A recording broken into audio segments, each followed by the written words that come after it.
આ તમને શું દેખાઈ રહ્યું છે તમે જોઈ શકો છો અને શું કહેવાય તમે કમેન્ટમાં લખી શકો છો.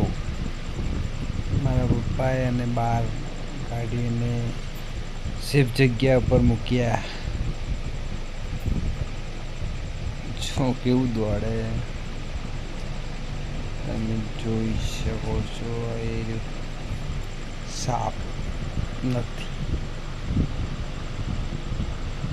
ભગતડું કહેવાય. તમે કમેન્ટ કરી પણ હશે, હું જોઈ લઉં છું કમેન્ટમાં શું લખ્યું છે. અને મરવરાય નહીં, સાપને પણ ના મરવરાય. કેવું દોડે છે,